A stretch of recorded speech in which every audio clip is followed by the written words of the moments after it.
In a remote corner of the vast library of time, among shelves laden with humanity's history, rests an ancient scroll, a treasure among forgotten relics. On its yellowed pages lies the legacy of a legendary strategist whose words have transcended centuries, offering guidance to seekers of victory in the deepest conflicts, war. The wind whispers through the lines of this ancestral manuscript as the wisdom of the great master Sun Tzu unfurls with the grace of a dragon in flight. Each word becomes a weapon, every piece of counsel a shield. Within these pages, a ballet of tactics and strategies unfolds, akin to a disciplined army marching toward glory.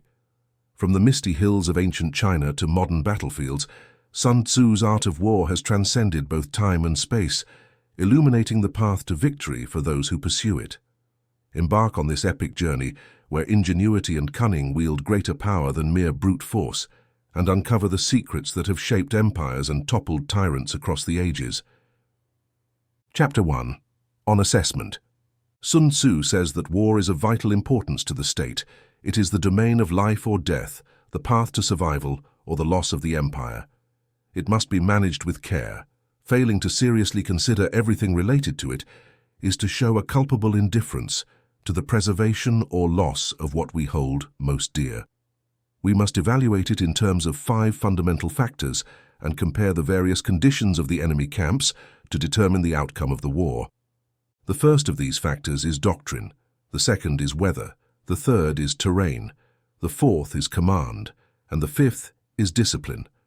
Doctrine means what allows the people to be in harmony with their leader, to follow him without fearing for their lives or running into danger. Weather includes yin and yang, night and day, cold and heat, clear or rainy days, and the changing seasons. Terrain involves distances and refers to the ease or difficulty of movement, and whether it consists of open fields or narrow places, which influence chances of survival. Command has qualities such as wisdom, sincerity, benevolence, courage, and discipline. Finally, discipline should be understood as the organization of the army, the ranks and grades among officers, the regulation of supply routes, and the provisioning of military equipment to the army. These 5 fundamental factors must be known to every general. He who masters them wins. He who does not is defeated. Therefore, when making plans, the following 7 factors must be compared, evaluating each with the utmost care. Which ruler is wiser and more capable? Which commander has the most talent? What natural and geographical advantages the army benefits from? Where regulations and instructions are best observed? Which troops are strongest? Which army has the best trained officers and troops? And which army administers rewards and punishments more fairly? By studying these 7 factors, I will be able to predict which side will be victorious and which will be defeated. The general who follows my advice is assured of victory. He who ignores my advice will surely be defeated and should be dismissed. After taking my advice and plans into account, the general must create a situation that favors their implementation. By situation, I mean that he must consider the lay of the land and act according to what is advantageous to him. The art of war is based on deception. Therefore, when capable of attacking, one must feign incapacity. When troops are moving, feign inactivity. If the enemy is near, make him believe he is far. If he is far, make him believe he is near. Place bait to lure the enemy. Strike the enemy when he is disorganized. Prepare against him when he is secure. Everywhere, avoid him for a time when he is stronger. If your adversary has a choleric temper, try to irritate him. If he is arrogant, try to flatter his ego. If the enemy troops are well prepared after reorganization, try to disorganize them. If they are united, sow discord among them. Attack the enemy when he is unprepared and appear when he does not expect it. These are the keys to victory for the strategist. Now, if pre-battle estimates indicate victory, it is because careful calculations show that your conditions are more favorable than those of the enemy. If they indicate defeat, it is because they show that the favorable conditions for battle are fewer. With careful evaluation, one can prevail. Without it, the chances of success are significantly reduced. Through this method, one can examine the situation and the outcome becomes clear. Chapter 2, on the initiation of actions. Once the battle has begun, even if you are winning, continuing for a long time will discourage your troops and dull your sword. If you besiege a city, you will exhaust your forces. If you keep your army in the field for a long time, your provisions will be depleted. Weapons are instruments of misfortune. Using them for a long time will produce calamities. As it is said, those who kill with the sword will die by the sword. When your troops are discouraged, your sword is dull, your forces are exhausted, and your provisions are scarce, even your close allies will take advantage of your weakness to rebel. Thus, even if you have wise advisors, you will ultimately fail. For this reason, I have heard of clumsy and sudden military operations, but I have never seen any expert in military art prolong a campaign. It is never beneficial for a country to allow a military operation to drag on. As it is commonly said, be swift like thunder that roars before you have heard it, swift like lightning that flashes before you have blinked. Therefore, those who are not fully aware of the disadvantages of using weapons cannot be fully aware of the advantages of using them. Those who skillfully use military means do not mobilize their troops twice, nor supply food 3 times for the same objective. This means that the people should not be mobilized more than once per campaign, and that immediately after achieving victory, one should not return to their own country to carry out a second mobilization. Initially, this means providing food for one's own troops, but then taking food from the enemy. If you take weapons and provisions from your own country, but seize food from the enemy, you can be well supplied with arms and provisions. When a country becomes impoverished due to military operations, it is due to transporting provisions from a distant place. If you transport them from afar, the people will become impoverished. Those who live near the army's location can sell their crops at high prices, but this ends the well-being of the majority of the population. When provisions are transported from very far away, people are ruined due to the high cost in the markets near the army. Thus, long military campaigns are a plague for the country. When resources are exhausted, taxes are collected under pressure. When power and resources are depleted, the country is ruined. The people are deprived of a large part of their budget, while the government's expenditure on armaments increases. The inhabitants are the foundation of a country. Food is the happiness of the people.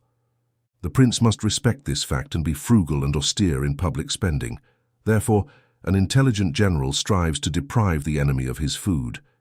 Every portion of food taken from the enemy is equivalent to 20 that you provide yourself. Thus, what destroys the enemy is imprudence and the motivation of your men to take advantage of the adversary's benefits. When you reward your men with the profits held by the adversaries, you encourage them to fight on their own initiative, and thus you can acquire the power and influence held by the enemy. This is why it is said that where there are great rewards, there are brave men. Therefore, in a battle of chariots, first reward the one who captures at least 10 chariots. If you reward everyone, there won't be enough for all. Thus, offer a reward to one soldier to encourage all others. Change the colors of captured enemy soldiers and mix them with your own. Treat the soldiers well and pay attention to them. Prisoners of war must be treated well so that they will fight for you in the future. This is called defeating the opponent and simultaneously increasing your own strength. If you use the enemy to defeat the enemy, you will be powerful wherever you go. Therefore, the most important thing in a military operation is victory, not persistence. The latter is not beneficial. An army is like a fire. If you don't extinguish it, it will burn itself out. Thus, we know that whoever leads the army is responsible for the lives of the inhabitants and the security of the nation. Chapter 3. On proposals of victory and defeat. As a general rule, it is better to preserve an enemy intact rather than destroy it, capture its soldiers to conquer them, and dominate its leaders. As one general said, practice martial arts, assess the strength of your opponents. Make them lose their spirit and direction so that even if the enemy army is intact, it is rendered useless. This is winning without violence. If you destroy the enemy army and kill its generals, attack its defenses, gather a crowd and seize its territory, all this is winning by force. That is why those who win every battle are not truly professionals.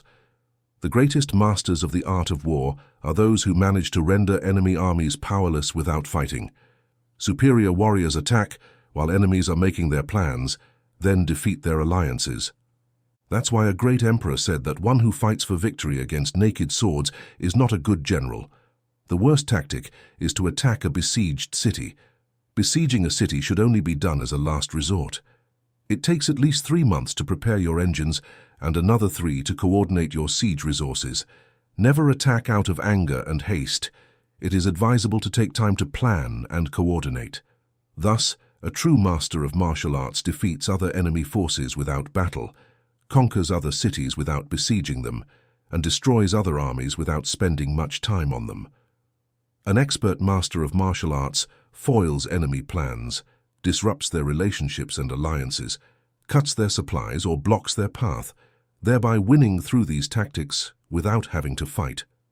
It is imperative to fight against all enemy factions for complete victory, so that your army is not cornered and the benefit is total.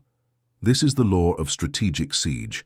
Complete victory occurs when the army does not fight, the city is not besieged, destruction does not last long, and in each case, the enemy is defeated by strategy. Thus, the rule of using force is as follows. If your forces are 10 times greater than the enemy's, surround them. If they are 5 times greater, attack them. If they are twice as great, divide them. If your forces are equal in number, fight and you can. If your forces are inferior, stay constantly on guard, as the slightest mistake could bring the worst consequences. Try to stay safe and avoid open confrontation with him as much as possible. The prudence and firmness of a small number of people can exhaust and dominate even many armies. This advice applies when all factors are equal. If your forces are in order while theirs are plunged into chaos, if you and your forces are morally high and they are demoralized, thus, even if they outnumber you, you can enter into battle. If your soldiers, your forces, your strategy and your courage are inferior to those of your opponent, then you must retreat and seek a way out. Consequently, if the smaller camp is obstinate, it will fall prisoner to the larger one. This means that if a small army does not make a proper assessment of its power and dares to oppose a great power, no matter how strong its defense is, it will inevitably be conquered. If it cannot be strong, but also does not know how to be weak, it will be defeated. Generals are servants of the people. When their service is complete, the people are strong. When their service is defective, the people are weak. Thus, there are 3 ways a prince leads the army to catastrophe. When ignorant of the facts, he orders his armies to advance or retreat when they should not. This is called immobilizing the army. When the prince ignores military affairs but equally shares command of the army, soldiers become confused. When the prince does not know how to lead military maneuvers but equally shares his direction, soldiers hesitate. Once armies are confused and hesitant, problems arise from opponents. This is called losing victory by disrupting the military aspect. If you try to use the methods of civilian government to lead a military operation, the operation will be confused. Those who succeed are those who know when to fight and when not to, who can discern when to use many or few troops, who have troops where the upper and lower ranks pursue the same goal, who are prepared for unprepared enemies, and who have competent generals not constrained by their civilian governments. These are the 5 ways to recognize the future victor. Speaking of the prince as one who gives orders in everything is like the general asking permission from the prince to extinguish a fire. When granted, only ashes remain. If you know others and know yourself, in 100 battles you will never be in peril. If you know yourself but not others, you may win one battle and lose another. If you know neither others nor yourself, you are in danger in every battle. Chapter 4. On measurement in the arrangement of means. In ancient times, expert warriors first made themselves invincible, then waited to discover their opponent's vulnerabilities. Becoming invincible means knowing yourself. Waiting to discover the opponent's vulnerability means knowing others. Invincibility lies within oneself, vulnerability within the opponent. That is why expert warriors can be invincible, but cannot make their opponents vulnerable. If opponents have no battle order to inform upon or negligence or flaws to exploit, how can you defeat them even if they are well equipped? That is why it is said that victory can be perceived but not manufactured. Invincibility is a matter of defense, vulnerability of attack. Until you have observed vulnerabilities in the opponent's battle order, conceal your own attack formation and prepare to be invincible to preserve yourself. When opponents have vulnerable battle orders, that is the time to attack. Defense is for times of scarcity, attack for times of abundance. Defense experts hide in the depths of the earth, attack maneuver experts hide in the heights of the sky. In this way they can protect themselves and achieve total victory. In defense situations, they extinguish voices and erase traces, hidden like ghosts and spirits underground, invisible to all. In attack situations, their movement is swift and their cry piercing as quick as thunder and lightning, against whom one cannot prepare. Though coming from the sky, foreseeing victory when anyone can know it is not true skill. Everyone praises battle-won victory, but such victory is not truly good. Everyone praises battle-won victory, but what is truly desirable is to see the subtle world and realize the hidden world to the extent of being able to achieve victory where it does not exist. It doesn't take much strength to lift a hair, sharp vision to see the sun and moon, or keen hearing to hear the thunder's roar. What everyone knows is not called wisdom. Victory over others obtained through battle is not considered a good victory. In antiquity, those known as good warriors won when victory was easy.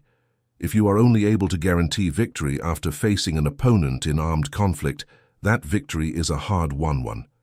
If you are able to see the subtle and realize the occult by disrupting the battle order, victory thus obtained is an easy victory. Therefore, the victories of good warriors are not distinguished by their intelligence or bravery. Thus, the victories they win in battle are not due to luck. Their victory is not a matter of chance, but is due to their position previously acquired to win safely, overlapping those who have already lost in advance. Great wisdom is not obvious, great merit is not announced. When you are able to see the subtle, it is easy to win. What does this have to do with intelligence or bravery? When problems are resolved before they arise, who calls that intelligence? When there are victories without battle, who speaks of bravery? Therefore, good warriors take positions on terrain where they cannot lose and do not neglect conditions that make their opponent susceptible to defeat.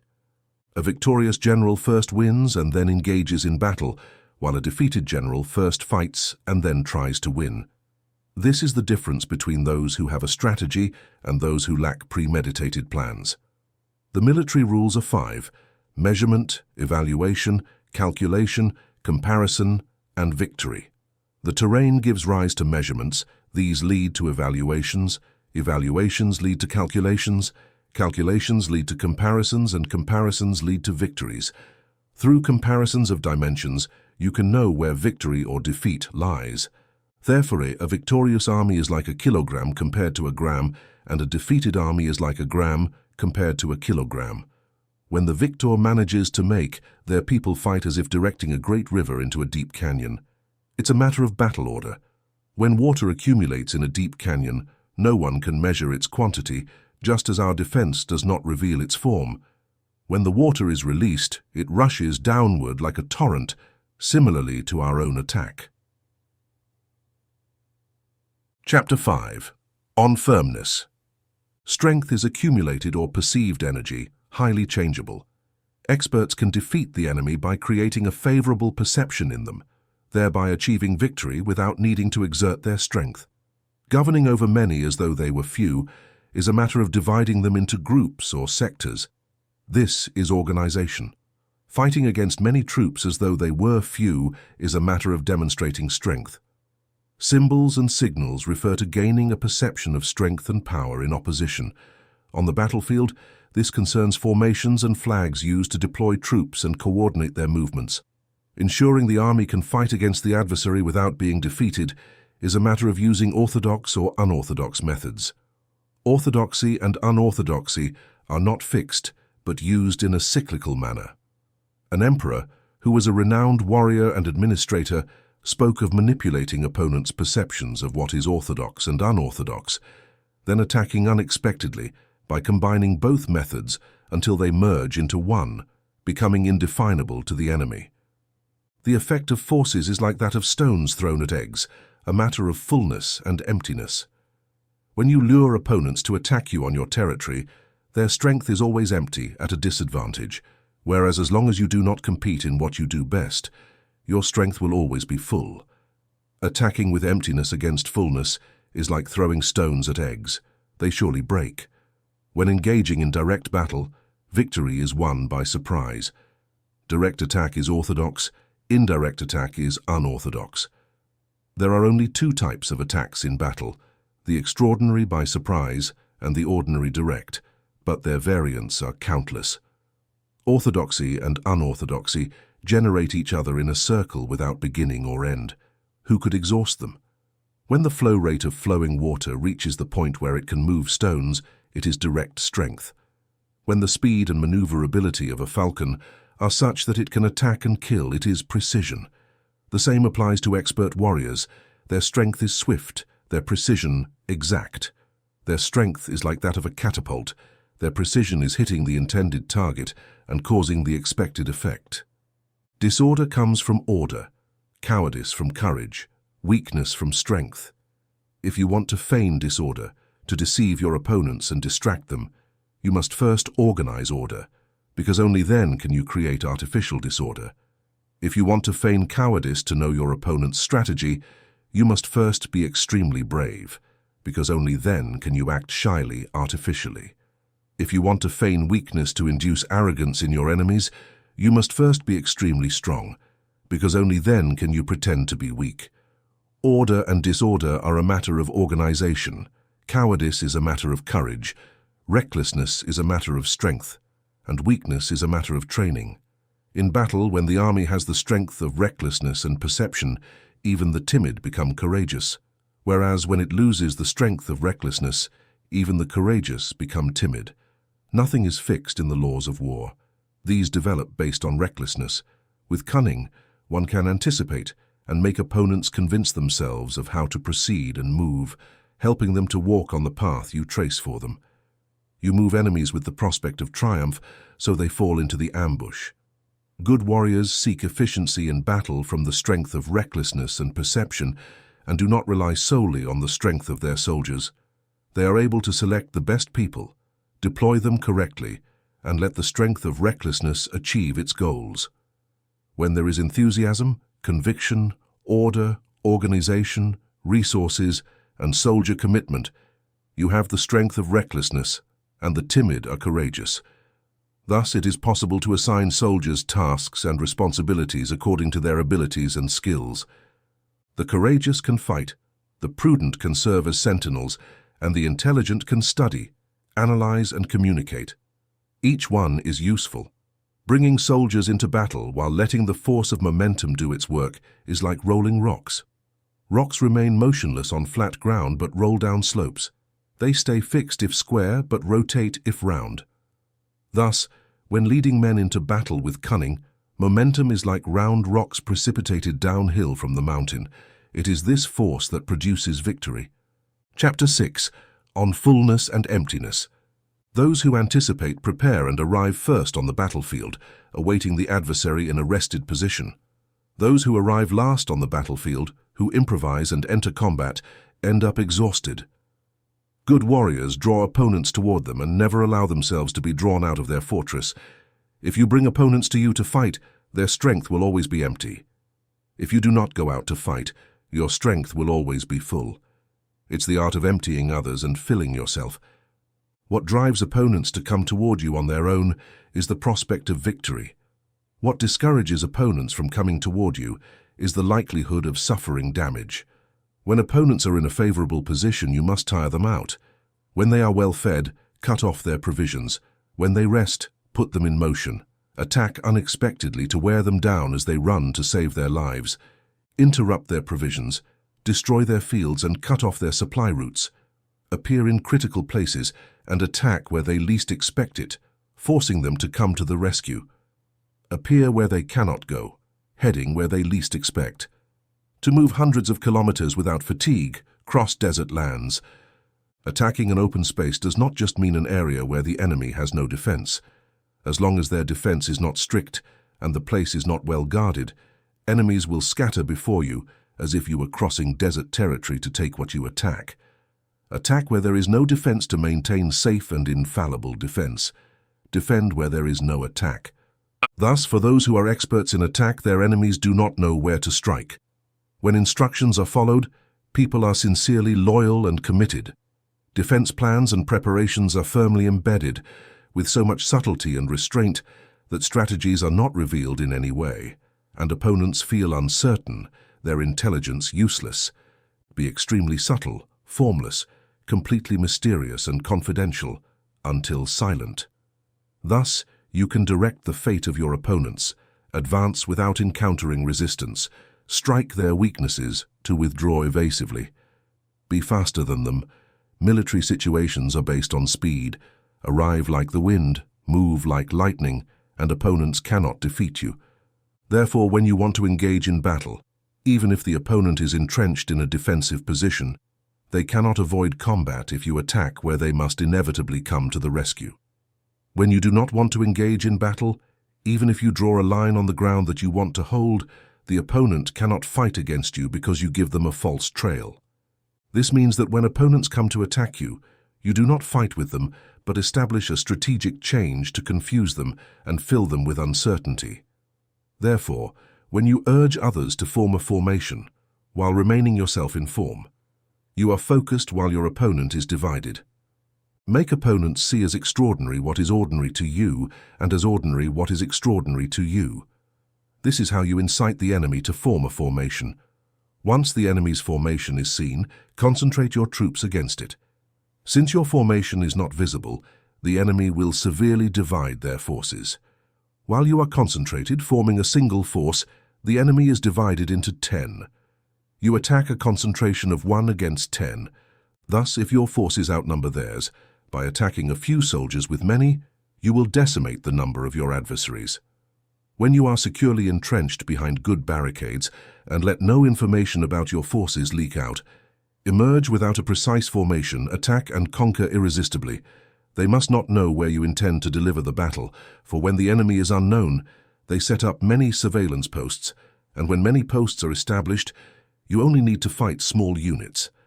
Thus, when their vanguard is ready, their rearguard is deficient, and when their rearguard is ready, their vanguard has weaknesses. Preparations on their right wing mean weakness on the left. Preparations everywhere mean vulnerability everywhere.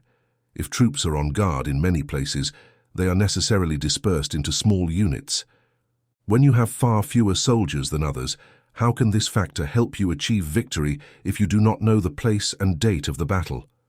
Even if your troops outnumber theirs, how can you know whether you will win or lose if you do not know the place and date of the battle? Thus it is said that victory can be created if you ensure that opponents know neither the place nor the date of the battle. You can always prevail even if the enemies are numerous. You can prevent them from entering into combat. Therefore, evaluate them to discover their plans and determine which strategy can succeed and which cannot. Urge them to action to discover their general pattern of movement and rest. Do something against them to attract their attention. Discover their habits of attack and defense. Incite them to adopt specific formations to discover their weaknesses. Thus, the ultimate point of forming an army is to achieve formlessness. When you have no form, informants cannot discover anything, because information cannot create a strategy. Once you have no perceptible form, you leave no traces that can be followed. Informants find no openings through which to look, and those in charge of planning cannot establish a workable plan. Victory over crowds through precise formations must be unknown to the crowds. Everyone knows the form through which they became victorious, but no one knows the form through which they ensured victory. Therefore, victory in war is not repetitive, but continually adapts its form. Determining appropriate changes means not repeating previous strategies to achieve victory. To achieve this, I can adapt from the start to any formation that opponents may adopt. Formations are like water. The nature of water is to avoid fullness and attack emptiness. The flow of water is determined by the earth. Victory comes from the enemy. Thus, an army has no constant formation, just as water has no constant form. Genius is called the ability to achieve victory by changing and adapting according to the enemy. Therefore, first gather civil authorities, then gather and concentrate troops by quartering them together. Nothing is more difficult than armed combat. Fighting others face to face to gain advantages is the most arduous task in the world. The difficulty of armed combat lies in bridging long distances and converting problems into advantages, while giving the appearance of being very far away. You start your path and arrive ahead of the enemy, making their journey longer by enticing them with the hope of winning. When you begin your march after others and arrive ahead of them, you know the strategy to shorten the distances. So use a special unit to deceive the enemy by drawing them into a false pursuit, making them believe that most of your forces are far away.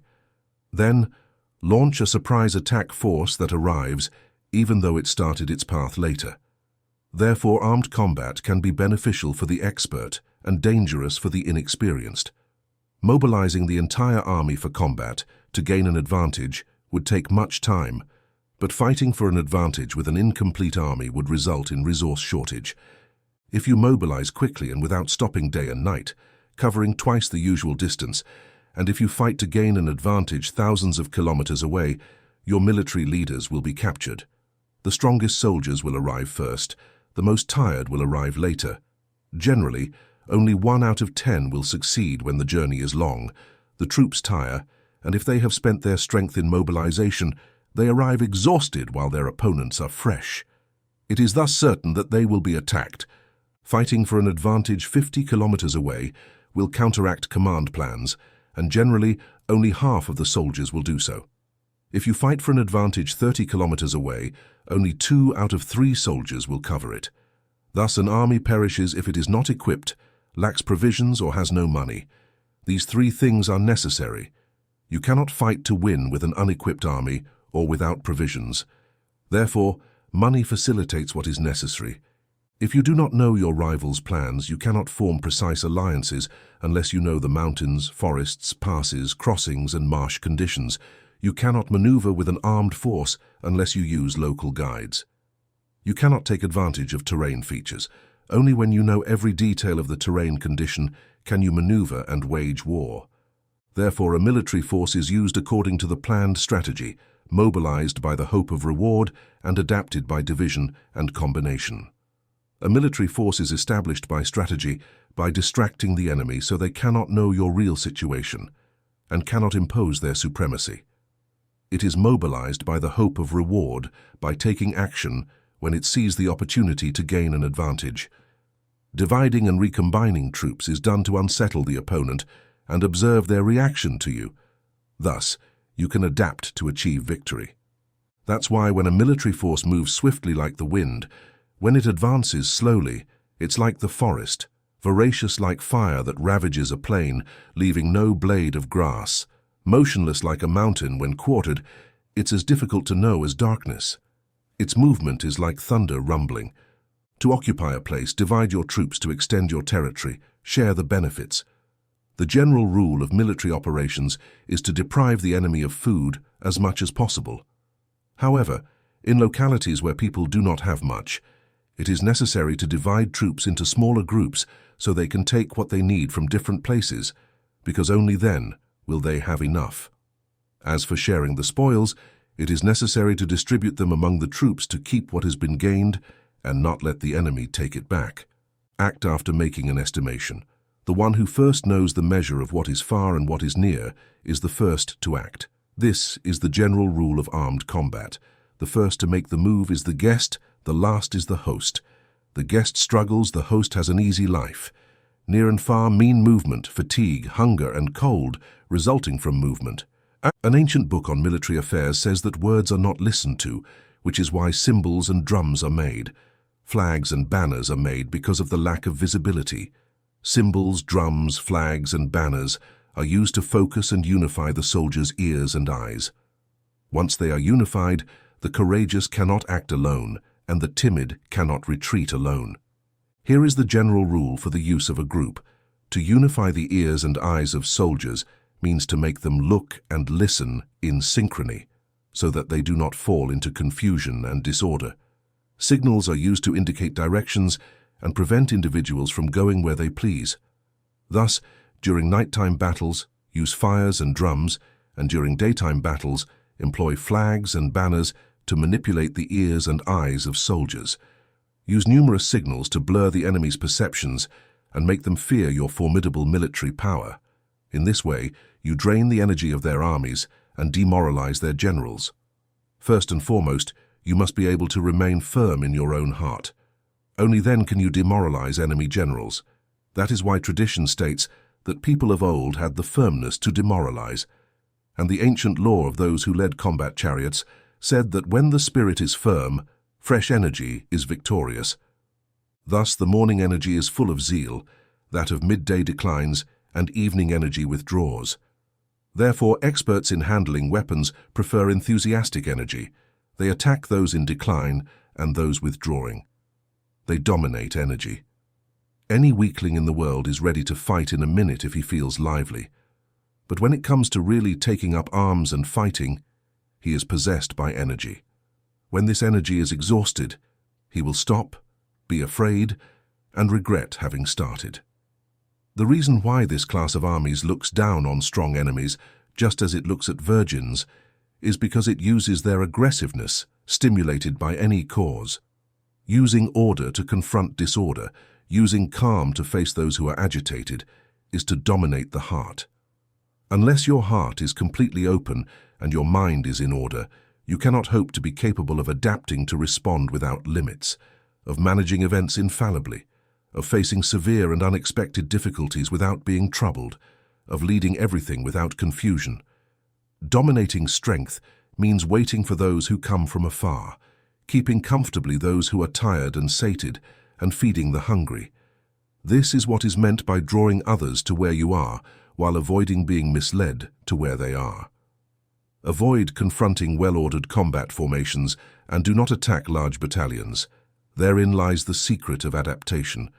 Therefore, the general rule of military operations is not to oppose a great mountain, nor to turn one's back on the enemy. This means that if opponents are on elevated ground, you should not attack them uphill, and when they charge downhill, you should not face them. Do not pursue enemies when they feign retreat, and do not attack expert troops if they suddenly flee before exhausting their energy. There are likely ambushes waiting to attack your troops in such cases. Therefore, you must restrain your officers so they do not pursue them. Do not consume the food of their soldiers if the enemy suddenly abandons their provisions. These must be tested before consumption in case they are poisoned. Do not hold back any army returning home under these circumstances. An opponent will fight to the death. Give an exit to an encircled army. Show them a way to save their lives so they are not willing to fight to the death, and thus you can take advantage of attacking them. Do not put pressure on a desperate enemy. A tired animal will continue to fight, for such is the law of nature. These are the laws of military operations. Chapter 8. On the 9 changes. In general, military operations are under the direction of the civil ruler to lead the army. The general should not raise his camp in difficult terrain. Let diplomatic relations be established at borders. Do not stay in arid or isolated territory. When you find yourself in a confined terrain, prepare a strategy and move. Fighting in confined terrain means there are steep places surrounding you, so the enemy has mobility, can come and go freely, but it is difficult for you to exit and return. Every road must be studied to be the best. There are roads you must not use, armies you must not attack, cities you must not besiege, terrains on which you must not fight, and orders from civil rulers you must not follow. Therefore, generals who know the possible variables to take advantage of the terrain know how to lead armed forces.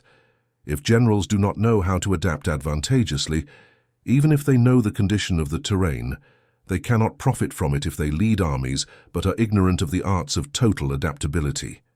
Even if they know the goal to achieve, they cannot make soldiers fight for it. If you can adjust the campaign, change according to the momentum of forces, then the advantage does not change, and the only ones harmed are the enemies. For this reason, there is no permanent structure. If you can fully grasp this principle, you can lead soldiers to act in the best possible way. Therefore, considerations of the wise always include an objective analysis of benefit and harm. When considering benefit, their actions expand. When considering harm, their issues can be resolved. Benefit and harm are interdependent, and the wise take this into account. That is why what restrains opponents is harm, what occupies them is action, and what motivates them is benefit. Exhaust enemies by keeping them occupied and not letting them breathe, but before achieving this, you must first accomplish your own work.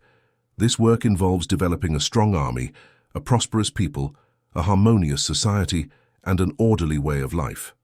Therefore, the general rule of military operations is not to rely on the enemy not coming, but to rely on having the means to face them.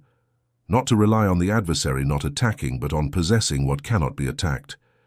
If you can always remember the danger when you are safe and chaos in times of order, stay vigilant against danger and chaos until they have not yet taken form, and avoid them before they appear. This is the best strategy of all. For this reason, there are 5 traits that are dangerous in generals. Those who are ready to die may lose their lives. Those who want to preserve life may be captured. Those prey to irrational passions may be ridiculed. Those who are very puritanical may be dishonored. Those who are compassionate may be disturbed. If you appear in a place where enemies will surely rush to defend, compassionate individuals will invariably rush to aid their inhabitants, thus causing problems and fatigue for themselves. These are 5 traits that constitute defects in generals and are disastrous for military operations. Good generals, on the other hand, commit to death, but do not cling to hope of survival. They act according to events in a rational and realistic manner, without being carried away by emotions or subject to confusion when they see a good opportunity.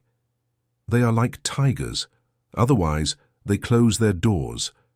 Their actions and inactions are matters of strategy and cannot be indulgent or irritated.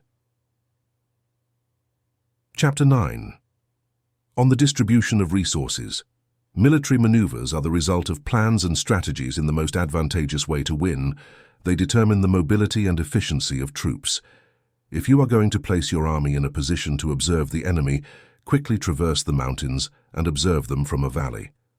Consider the effect of light and stay at the highest position in the valley. When fighting in a mountain, attack from top to bottom and not vice versa. Fight downhill and never uphill. Avoid letting water divide your forces. Move away from unfavorable conditions as soon as possible. Do not confront enemies in the water. It is wise to let half of their troops pass, and at that time divide and attack them. Do not position yourself downstream of the river. Do not walk against the current or against the wind. If you camp on the riverbank, your armies may be surprised at night, pushed to drown, or poison may be placed in the current. Your boats should not be moored downstream to prevent the enemy from taking advantage of the current by launching their boats against you. If you cross swamps, do so quickly. If you find yourself facing an army in the middle of a swamp, stay close to its aquatic plants or supported by trees. In a plain, take positions from which it is easy to maneuver, maintaining the elevations of the terrain behind and to your right, the lower parts in front and the higher ones behind. In general, an army prefers high ground and avoids low ground. It appreciates light and dislikes darkness. Elevated terrains are invigorating, so people feel comfortable there. Moreover, they are convenient for acquiring the strength of momentum. Low terrains are damp, causing diseases and making combat difficult. Take care of the physical health of your soldiers with the best available means. When there is no illness in an army, it is said to be invincible.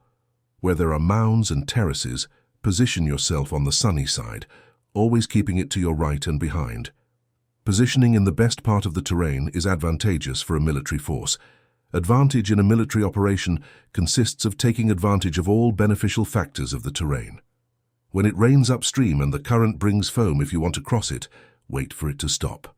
Whenever terrain presents impassable ravines, closed places, traps, risks, cracks, and natural prisons, quickly abandon it and do not approach it.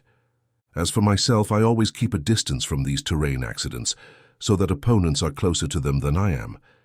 I face these accidents in a way that places them behind the enemy. You are then in an advantageous position, while they have unfavorable conditions. When an army moves, If it crosses mountainous territories with many streams and wells or marshes covered with reeds or virgin forests full of trees and vegetation, it is essential to thoroughly and carefully examine them, as these places favor ambushes and spies. It is crucial to dismount and inspect the terrain in case there are hidden troops ready to attack you. An ambush could also mean there are spies lurking, observing your instructions and movements. When the enemy is close but remains calm, it means they are in a strong position. When they are far away but try to provoke hostilities, they want you to advance. If additionally their position is accessible, it means it is favorable to them. If an adversary does not occupy the position that is favorable due to terrain conditions and instead positions elsewhere, it must be because there is a tactical advantage in doing so. If trees move, the enemy is approaching. If there are obstacles between bushes, you have taken the wrong path.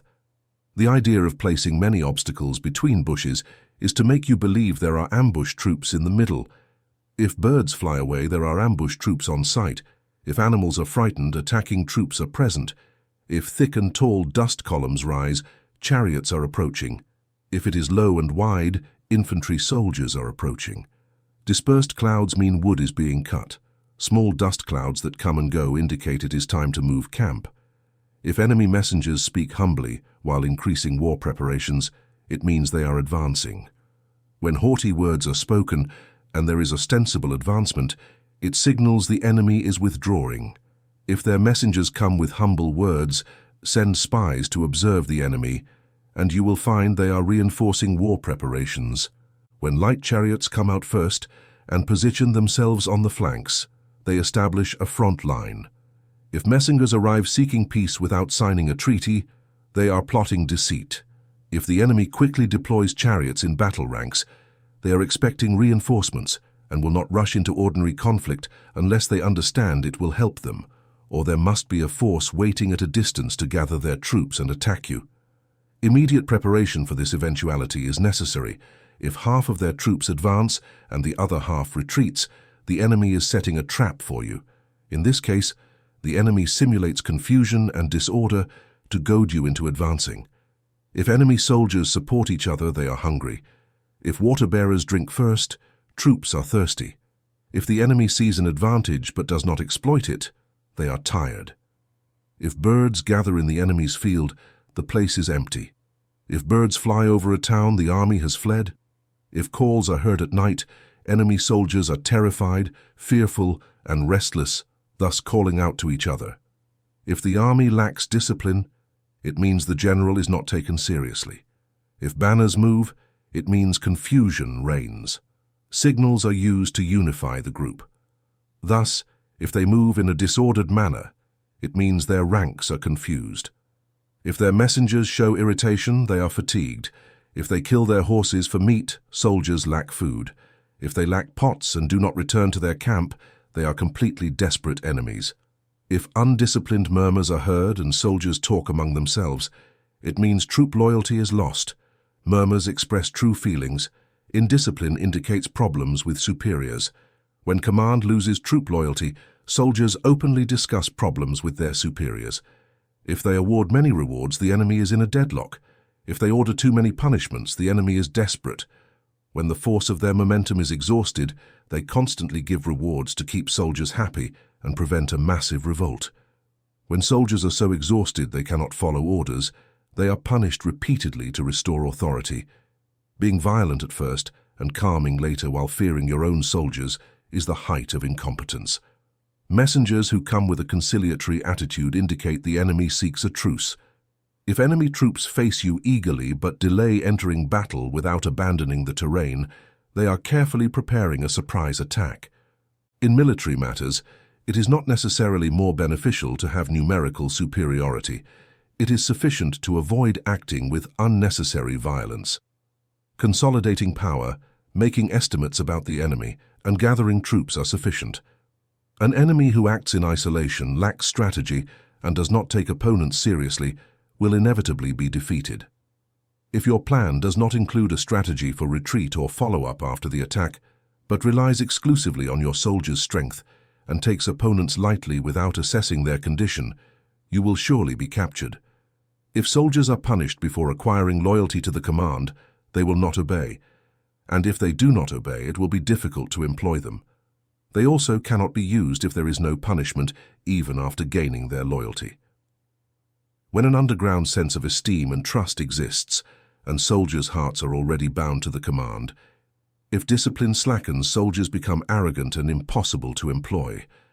Lead them with civilized art and unify them through martial arts. This means continuous victory.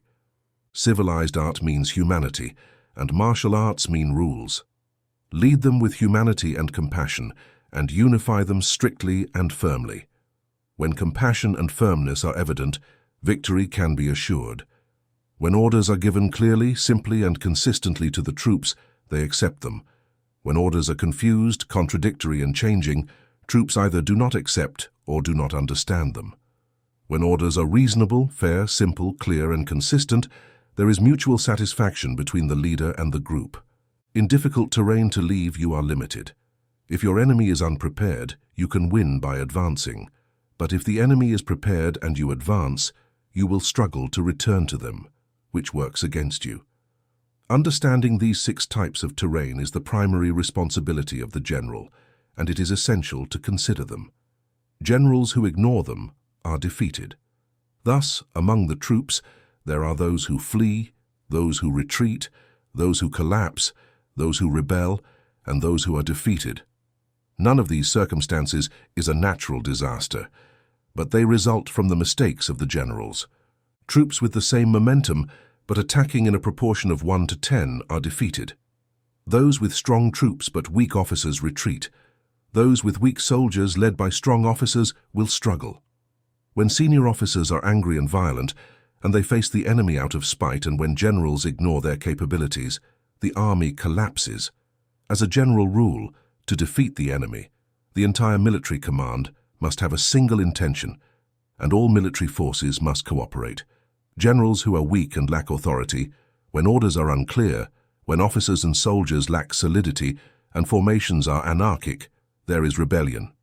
Generals who are defeated are those who cannot face their opponents, who engage in battle with numerically superior or better equipped forces, and who do not select troops based on their level of preparedness.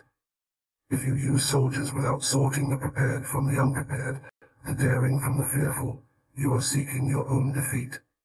These are the 6 ways to be defeated. Understanding this situation is the supreme responsibility of the generals and must be taken into consideration.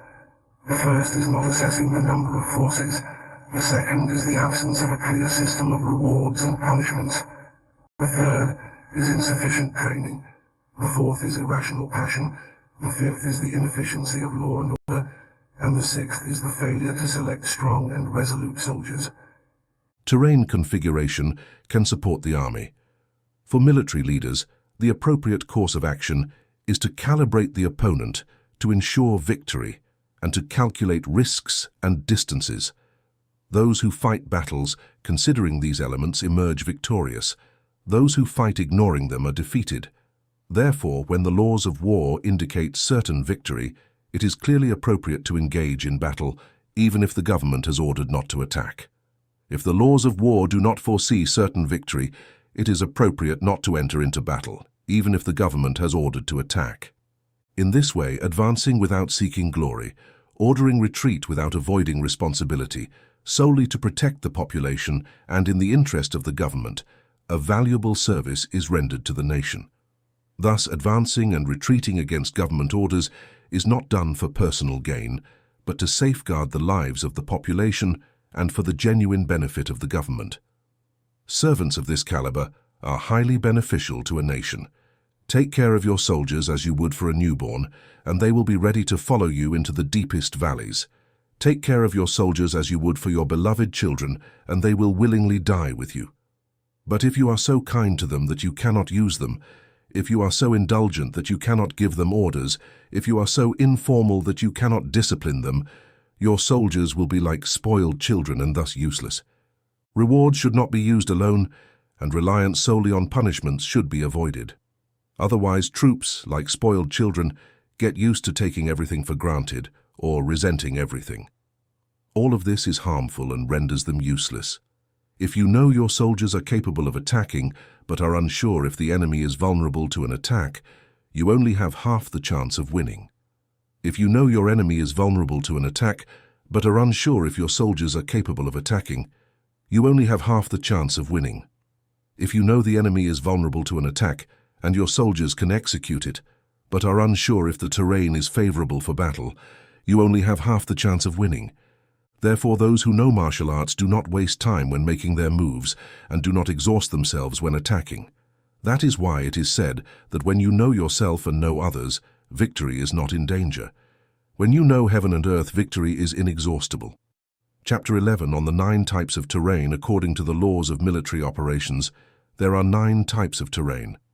When local interests fight each other on their own territory, it is called dispersed terrain. When soldiers are attached to their homes and fight near them, they can easily be scattered. When you enter foreign territory but do not penetrate deeply into it, it is called light terrain, which means soldiers can easily return. Territory that may be advantageous to you if taken, but advantageous to the enemy if they conquer it, is called key terrain. A territory of inevitable struggle is all defensive enclaved or strategic passageway.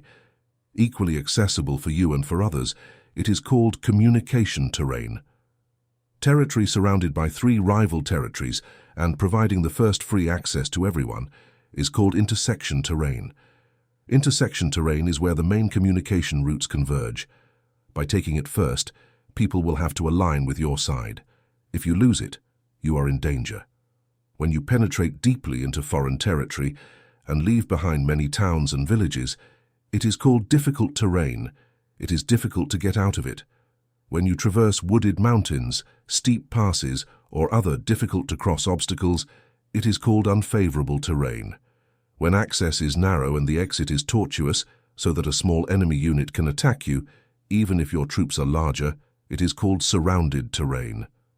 If you are capable of great adaptation, you can cross this terrain. If you can only survive in a terrain by fighting quickly, and death is easy if you do not, it is called deadly terrain.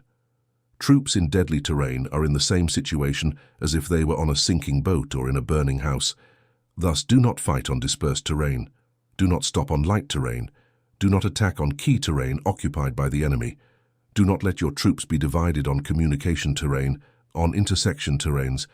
Establish communications on difficult terrains. Enter by providing provisions. On unfavorable terrains, keep advancing. On surrounded terrains, make plans. On deadly terrains, fight. Soldiers can escape. Light terrain is when soldiers have entered enemy territory but have not yet had their backs covered, so their minds are not really focused and they are not ready for battle. It is not advantageous to attack the enemy on key terrain. What is advantageous is to get there first. The communication territory must not be isolated in order to be able to use supply routes. On intersection terrains, you will be safe if you establish alliances. If you lose them, you will be in danger. In difficult terrains, entering with provisions means gathering everything necessary to stay there for a long time. In unfavorable terrains, since you cannot entrench yourself, you must hurry to leave. In surrounded terrains, use surprise tactics. If troops are in deadly terrain, everyone will fight spontaneously. For this reason, it is said that placing troops in deadly terrain will make them survive.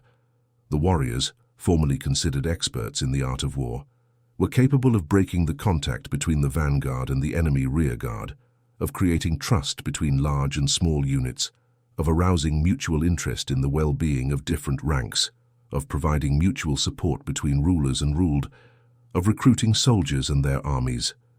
These experts intervened when advantageous to do so and restrained themselves otherwise. They introduced changes to confuse the enemy by attacking here and there, terrorizing them, and sowing confusion among them, so they did not have time to make plans. One might ask how to deal with large, well-organized enemy forces heading towards you. The answer is to first take something they value, then they will listen to you. The speed of action is the essential factor of the condition of the military force, taking advantage of the mistakes of the adversaries, moving along paths they do not expect, and attacking when they are not on guard. This means that acting quickly to exploit the adversary's lack of preparation, vision, and caution is necessary, and if you hesitate, these errors will serve you no purpose.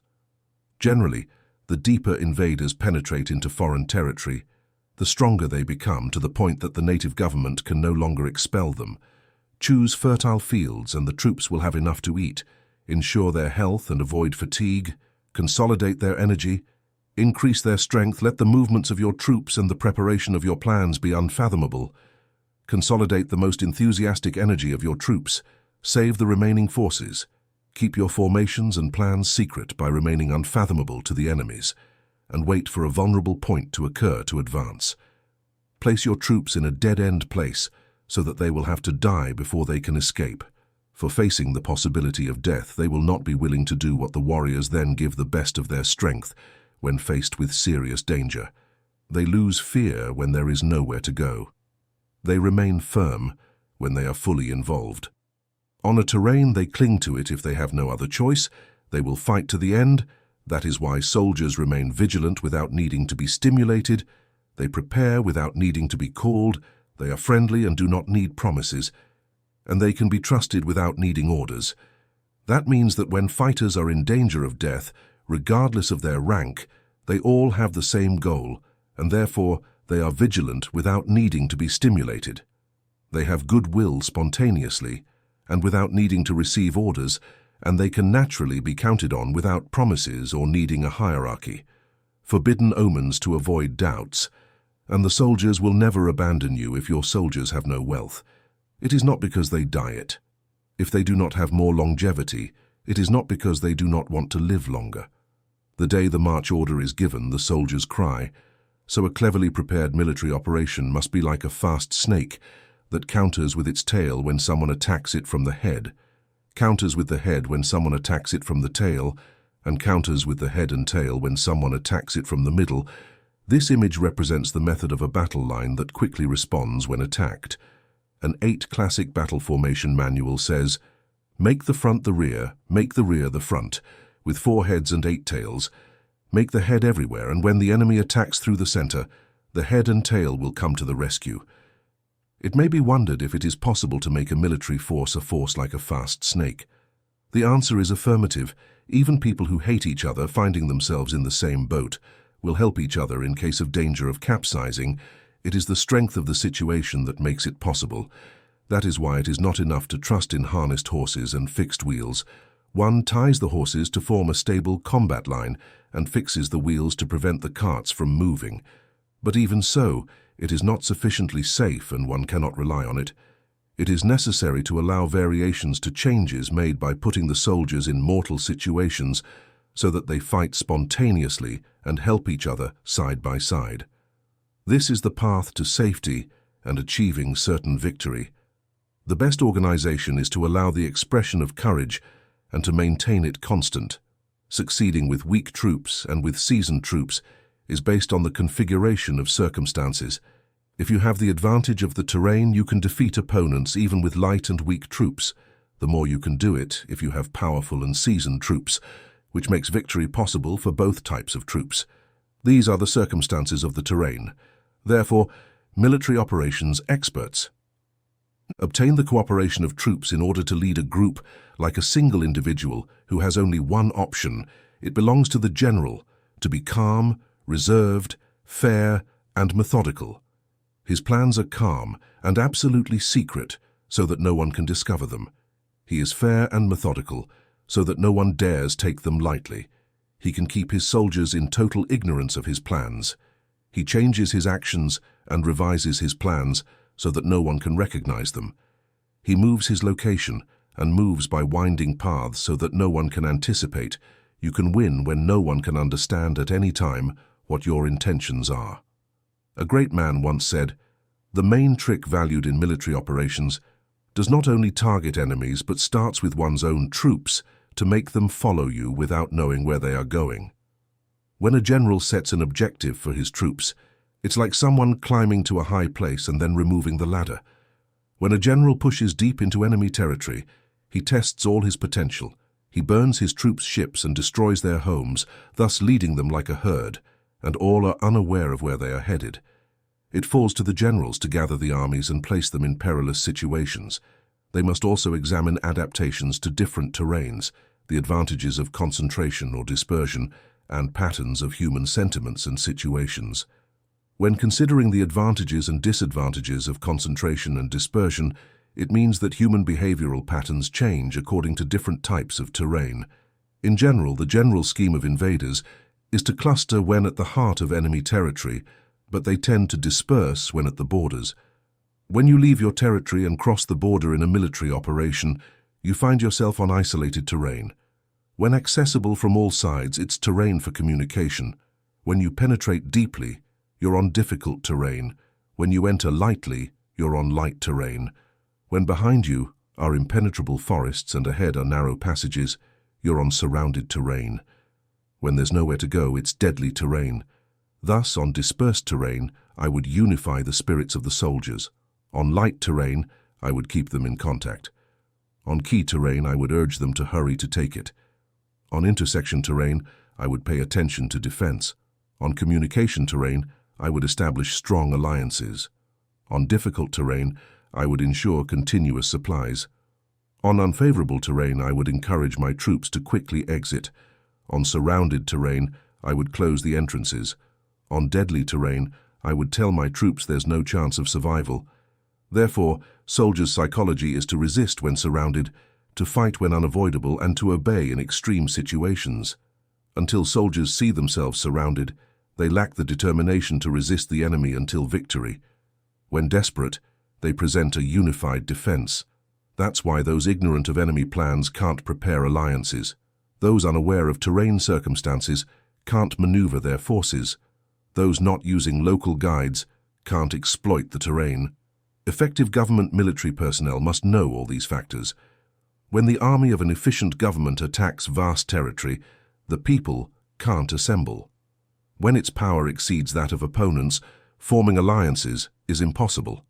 If you can discover your opponent's plans, exploit the terrain, and maneuver the enemy to make them vulnerable. In this case, even vast territory can't gather enough troops to stop you. Therefore, if you don't fight for alliances or to increase any country's power, but extend your personal influence by threatening opponents, all this makes the country and enemy cities vulnerable. Offer unrestrained rewards and issue unusual orders. Consider the advantage of offering unprecedented rewards. See how the enemy makes promises regardless of established codes. Handle troops as if they were one person. Use them in real tasks, but don't talk to them. Motivate them with rewards, but don't mention potential damages. If the truth is revealed, your strategy may collapse. If soldiers start to worry, they become hesitant and fearful. Place them in situations of possible terms, and then they will fight to survive. Put them in mortal danger, and then they will survive. When troops face dangers, they're capable of fighting to achieve victory.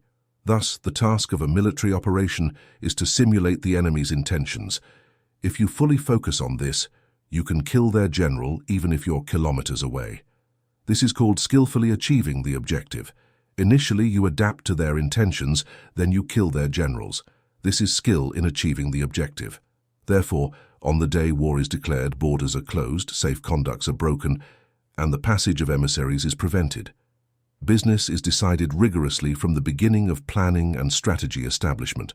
From the headquarters or command center, rigor in the planning phase concerns maintaining secrecy. When the enemy offers opportunities, seize them immediately. First, inform yourself of their intentions, then anticipate them. Maintain discipline and adapt to the enemy to determine the outcome of the war. Thus, initially, you are like a maiden, and the enemy opens its doors. Later, you are like a free hare, and the enemy cannot expel you. Chapter 12. On the Art of Attacking with Fire. There are 5 types of fire attacks: burning people, burning provisions, burning equipment, burning warehouses, and burning weapons. The use of fire must have a foundation and require certain means. There are appropriate times to start fires, especially when the weather is dry and windy. Normally, during fire attacks, it is essential to monitor the changes it produces. When the fire is inside the enemy camp, prepare quickly from the outside. If soldiers remain calm when the fire breaks out, wait and do not attack. When the fire reaches its peak, follow it if possible, otherwise wait. In general, Fire is used to sow confusion among the enemy, and thus be able to attack them. When fire can be lit in open terrain, do not delay in doing so. When it is fanned by the wind, do not attack in the opposite direction, as it is ineffective to fight against the momentum of the fire, as the enemy will fight to the death in this case. If the wind has blown during the day, it will calm down at night. A diurnal wind will cease at dusk, and a nocturnal wind will cease at dawn. Armies must know that there are variations of the 5 types of fire attacks and adapt to them rationally. It is not enough to know how to attack others with fire. It is necessary to know how to prevent others from attacking you. Thus, using fire to support an attack signifies clarity, and using water to support an attack signifies strength. Water can isolate but cannot destroy. Water can be used to divide an enemy army so that its strength dissipates and yours strengthens. Winning a battle or conducting a victorious siege without rewarding those who have proven themselves brings bad luck and deserves to be called miserly. That's why it is said that an enlightened government considers this, and good military command rewards merit. It does not mobilize its troops when there is no advantage to be gained, nor acts when there is nothing to gain, nor fights when danger is not present. Weapons are instruments of bad omen, and war is a dangerous affair. It is essential to avoid a disastrous defeat, so it is not useful to mobilize an army for insignificant reasons. Weapons should only be used when there is no other recourse. A government should not mobilize an army out of anger, and military leaders should not provoke war out of anger. Act when beneficial, otherwise abstain. Anger can turn into joy, and rage can turn into pleasure, but a destroyed people cannot be reborn, and death cannot turn into life. As a result, an enlightened government pays attention to all of this, and a good military command takes it into account. This is how a nation is kept secure, and its army preserved intact. Chapter 13. On Concord and Discord. A military operation represents a great effort for the people, and war can last for many years to achieve a victory in a single day. Thus, failing to understand the situation of the opponents by economizing on expenses for investigating and studying the opposition is extremely inhumane and not typical of a good military leader, government advisor, or victorious ruler. Therefore, what allows an intelligent government and a wise military command to surpass others and achieve extraordinary successes is this essential information. This prior information cannot be obtained from ghosts or spirits, nor through analogy, nor discovered through calculations. It must be obtained from people, from those who know the situation. There are 5 classes of spies: the local spy, the internal spy, the double agent, the liquidable spy, and the floating spy. When all are active, no one knows their roots. This is called organizational genius and applies to leadership. Local spies are recruited from the inhabitants of a locality. Internal spies are recruited from enemy officials. Double agents are recruited from enemy spies. Liquidable spies feed false information to enemy spies. Floating spies return to attract their reports among the officials of the enemy regime. Among them are those with whom contact can be established and who can be bribed to uncover the situation of their country and thwart any plan against you. They can also be used to sow discord and harmony.